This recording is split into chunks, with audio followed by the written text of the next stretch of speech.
হাই friends নমস্কাৰ। কি খবৰ আপোনালোকৰ? খবৰ নিশ্চয় ভাল। বহুত দিন ভিডিঅ' বনাব পৰা নাই, প্ৰব্লেমৰ কাৰণে বহুত দিন ভিডিঅ' গেপ দিব লগা হৈছে। 20 দিনমানৰ মূৰত আজি আকৌ নতুনকৈ ভিডিঅ' বনাইছোঁ। এতিয়া মই আছোঁ গুৱাহাটীৰ এইখিনি জালুকবাৰী আৰু এইফালেতো গ'লে লখৰা পাব, লখৰা গড়চুক পাব। এতিয়া মই গৈ আছোঁ বৰাগাঁৱত যোৱাৰ মানে এটাই উদ্দেশ্য, তাত ধুনীয়াকৈ শ্বহীদ ক্ষেত্ৰ এখন বনাইছে খুবেই আকৰ্ষণভাৱে। আৰু এতিয়া মই শ্বহীদ ক্ষেত্ৰখন চাব গৈ আছোঁ, লগতে আপোনালোককো দেখুৱাব গৈ আছোঁ। এই শ্বহীদ ক্ষেত্ৰখন ৰাজ্যজুৰি পালন কৰা শ্বহীদ দিৱসৰ দিনা এই শ্বহীদ ক্ষেত্ৰখন মুকলি কৰা হৈছে। ব'লকচোন আজিৰ ভিডিঅ'টো ইয়াৰ পৰা আৰম্ভ কৰিলোঁ। আৰু এতিয়া মানে এইখিনি ঠাইত আছোঁ আৰু এইখিনিৰ পৰা ডাইৰেক্টলি গৈ আছোঁ বৰাগাঁৱত যাই আপোনালোকক ধুনীয়াকৈ শ্বহীদ ক্ষেত্ৰখন দেখুৱাম।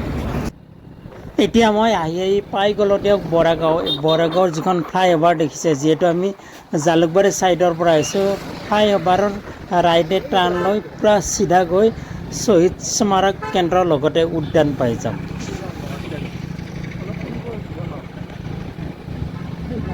এতিয়া আমি ফাইনেলি পাই গ'লোঁ দিয়ক শ্বহীদ স্মাৰক। বৰাগাঁৱত অৱস্থিত শ্বহীদ স্মাৰক আৰু ইয়াৰ ভিতৰলৈ গৈ আছোঁ। আজি যিহেতু ছানডে, এনেকৈ মানুহৰ সংখ্যা চাব নে গাড়ীৰ সংখ্যা চাব, যথেষ্ট মানুহৰ সমাগম ঘটিছে। পাই গ'লোঁ দিয়ক শ্বহীদ স্মাৰক কেন্দ্ৰ আৰু উদ্যান। আৰু ইয়াৰে আজি যিহেতু ৰবিবাৰ বুলি যথেষ্ট মানুহৰ ভিৰ বাঢ়িছে। আৰু ইয়াতে ধুনীয়াকৈ মানে গেটটো ধুনীয়াকৈ বজাইছে আৰু ভিতৰত মানে শ্বহীদ স্মাৰক কেন্দ্ৰটো ধুনীয়াকৈ বনোৱা হৈছে। ব'লকচোন এতিয়া ইয়াৰ ভিতৰলৈ গৈ আছোঁ। আৰু ইয়াতে মানে ছানলাইটটো ইমান ছানলাইট দিছে, মই জেকেট পিন্ধিছোঁ, জেকেটটো খুলি ল'ব লগা হৈছে, ইমান ছানলাইট দিছে।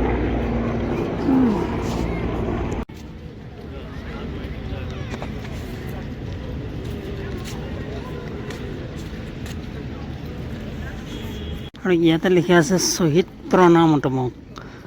গেটৰ ভিতৰলৈ এণ্ট্ৰি কৰিলোঁ। ইয়াতে সন্মুখৰ ফালে চাওক না, এটা ধুনীয়া ভিউজ বুলিব পাৰি। শ্বহীদ স্মাৰক প্লাছ উদ্যান বনোৱা হৈছে। আৰু ইয়াতে ধুনীয়াকৈ মানে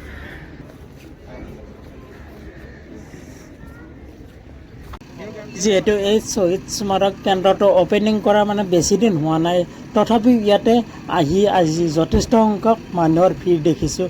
আৰু ইয়াতে যদি আপুনি দিনত আহে, দিনৰ ভিউজটো এটা বেলেগ দেখিব, আৰু যদি ৰাতি আহে, ৰাতিৰ ভিউজটো একেবাৰে বেলেগ দেখিব। কাৰণ ৰাতি কালাৰফুল লাইটেৰে ধুনীয়াকৈ সজাই তোলা হয়।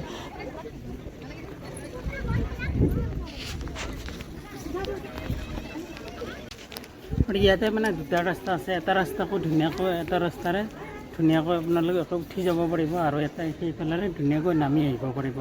আৰু এতিয়া আমি গৈ আছোঁ ওপৰলৈ, আৰু ওপৰলৈ দেখিছে শ্বহীদ স্মাৰক ধুনীয়াকৈ নিৰ্মাণ কৰিছে, তাক চাব গৈ আছোঁ। গুৱাহাটীৰ ভিতৰত খুবেই আকৰ্ষণভাৱে বনোৱা হৈছে এইটো। এইফালে চাব না, ধুনীয়াকৈ পানীৰ। ইয়াতে এটা কথা ক'ব লাগিব, ইয়াতে শ্বহীদ স্মাৰক কেন্দ্ৰটো পৰি ইয়াতে প্ৰায় যিটো সেউজ বাতাৱৰণ, ধুনীয়াকৈ সেউজ বাতাৱৰণটো ধুনীয়াকৈ উপভোগ কৰিব পাৰিব। চাৰিওফালে মানে সেউজ পৰিৱেশ।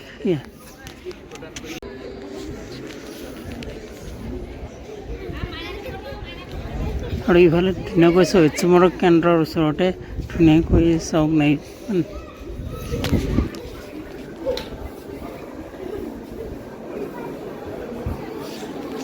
শ্বহীদ স্মাৰক কেন্দ্ৰৰ একেবাৰে ভিতৰলৈ সোমাই আহিলোঁ। আৰু ইয়াতে ধুনীয়াকৈ জয় এখন, লগতে অসমৰ মানচিত্ৰকৈ ধুনীয়াকৈ অংকন কৰিছে।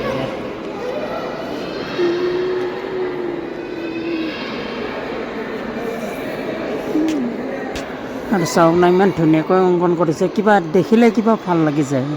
জয় অসম।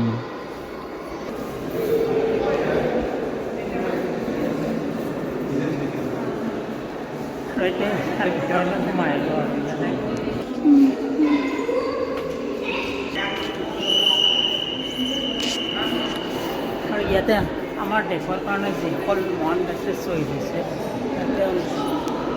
তেওঁলোকৰ প্ৰতিমূৰ্তি ইয়াতে ধুনীয়াকৈ ৰাখিছে। ইয়াতে বিশেষকৈ যিসকল মহান ব্যক্তি দেশৰ কাৰণে শ্বহীদ হৈছিল, তেওঁলোকৰ প্ৰতিমূৰ্তি, লগতে তেওঁলোকৰ নামবোৰ ইয়াতে ধুনীয়াকৈ লিখি দিছে আৰু যেনে ইয়াতে ওপৰত ধুনীয়াকৈ তৰুণ গগৈদেৱৰ প্ৰতিমূৰ্তিটো আছে আৰু তলত লিখা আছে তৰুণ গগৈ তিতাবৰ যোৰহাট, তেওঁৰ ঘৰ তিতাবৰ যোৰহাট। আৰু ইয়াতে প্ৰায় 855গৰাকী শ্বহীদৰ প্ৰতিমূৰ্তি ৰখা হৈছে। তেওঁলোকৰ এটাই বৈশিষ্ট্য, তেওঁলোকে অসমীয়া আৰু অসমীয়া জাতিটোৰ কাৰণে নিজৰ জীৱনক তুচ্ছ জ্ঞান কৰি তেওঁলোকে শ্বহীদ হৈ গ'ল। নৱপ্ৰজন্মৰ কাৰণে এই তেওঁলোকৰ প্ৰতিমূৰ্তিৰ লগতে তেওঁলোকৰ আদৰ্শবোৰ এটা জ্বলন্ত উদাহৰণ। আৰু অসম আন্দোলন কেতিয়া হৈছিল জানেনে আপুনি? 1979 চনৰ পৰা 1985 চনলৈ অসম আন্দোলন হৈছিল। অসম আন্দোলনত প্ৰায় 855গৰাকী ব্যক্তি শ্বহীদ হৈ গৈছিল। তেওঁলোকক শতকোটি প্ৰণাম জনাইছোঁ। তলৰ পৰা ওপৰলৈ উঠি গৈ আছোঁ, ইয়াৰ পৰা তললৈ চাওঁ না।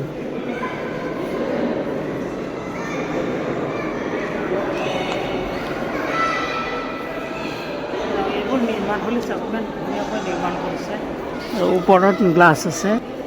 তোমাৰ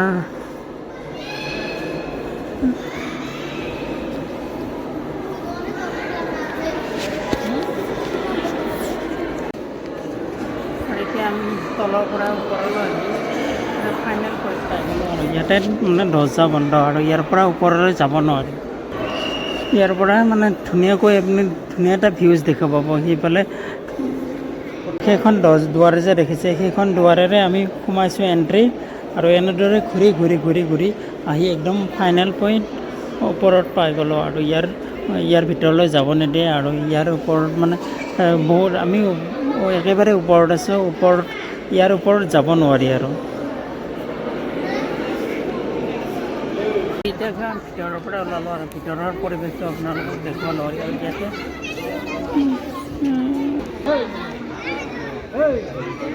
মুঠতে এই শ্বহীদ স্মাৰক লগতে উদ্যানখন সেউজ পৰিৱেশ ইয়াতে ধুনীয়াকৈ আপুনি গছ গছনিৰে ধুনীয়াকৈ উপভোগ কৰিব পাৰিব।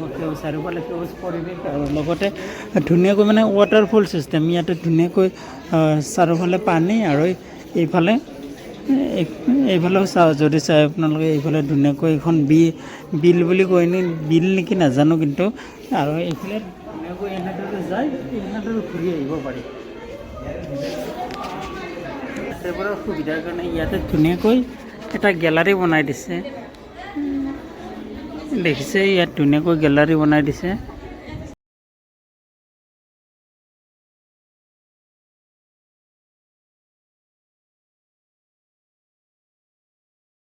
আমি ফাইনেলি তাৰ পৰা ওলাই ইয়াতে আহিলোঁ আৰু ইয়াতে তাত ধুনীয়া ভিউজ উপভোগ কৰিব পাৰি। ইয়াতে ধুনীয়া এটা ভিউ পইণ্ট, ইয়াৰ ওপৰতে একেবাৰে ওপৰত আছোঁ আৰু ওপৰৰ পৰা চাওঁ না, তাত ধুনীয়া ভিউজ আপোনালোকে দেখিবলৈ পাব। এতিয়া মই শ্বহীদ স্মাৰক ক্ষেত্ৰৰ পৰা ওলাই আহিলোঁ আৰু মানে এতিয়া 5টা বাজি গ'ল, যিহেতু আজি চানডে। এতিয়া কিন্তু মানুহৰ ভিৰ লাহে লাহে বাঢ়িছে। আজিৰ সৰু ভিডিঅ'টো ইয়াতে শেষ কৰিলোঁ। আকৌ নতুন ভিডিঅ'লৈ আপোনালোকৰ মাজলৈ আহিম। জয় আই অসম।